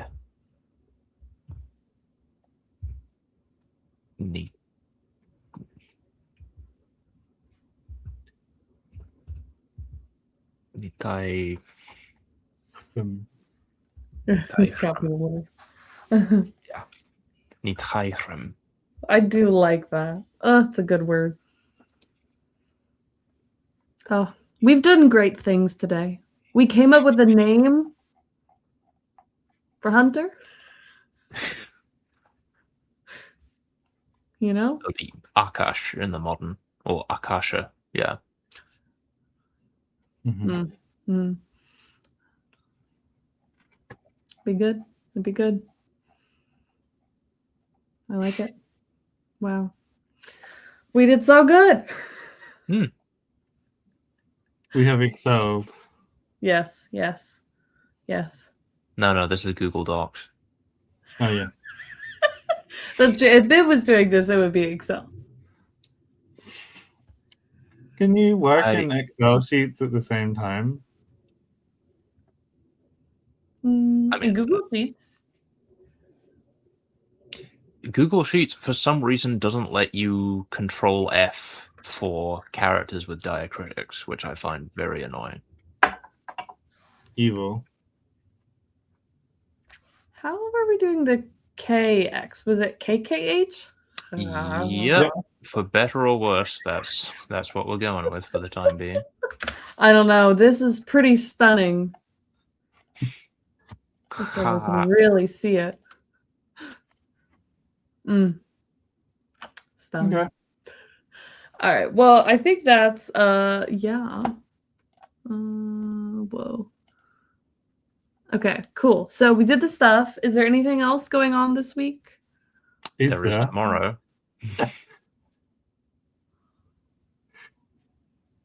Have you seen? Yes, the normal. The normal. Have you seen the thumbnail? What? The thumbnail For tomorrow? Yeah, you could put the thumbnail on screen. Although I feel like everyone who stayed around long enough will probably have seen it already. But I did some of my best work. Okay, let's see. Oh, this, yes, that's true. That's a good one. How do I, if I do, boom. Boom. Boom. That is a good thumbnail. I like the shirt, the Tato representation. Yes. Mm-hmm. Well, oh, that'll be fun. Yeah, I need to message Thursday before before Lang Time is supposed to be the first Rock People stream. I need to message Nikolai and make sure. Oh, that's happening this week? Yeah. Oh, wow. Why have I been messaging so many people on Discord? I don't know. But anyway, yeah. My talk comes out tomorrow, doesn't it? That sounds right. Yeah.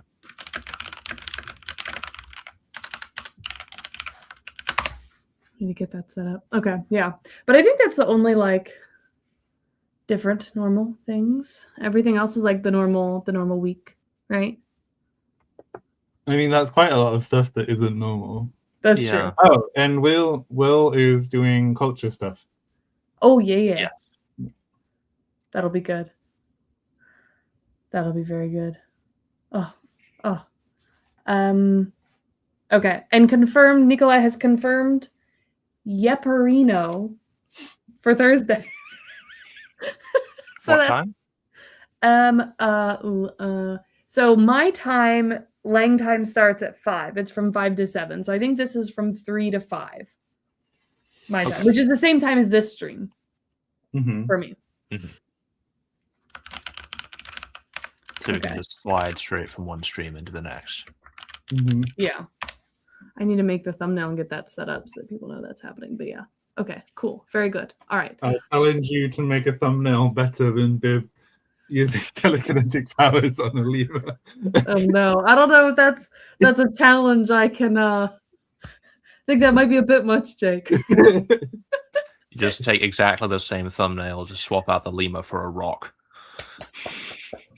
But Bib has nothing to do with it. I can send you the original image.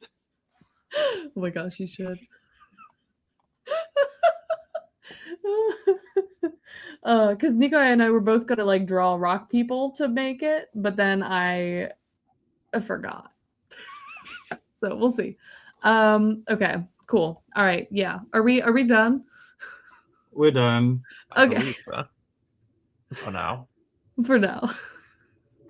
All right. Goodbye, everybody. Goodbye. Oh wait, I should actually click the button. Normally I click the button.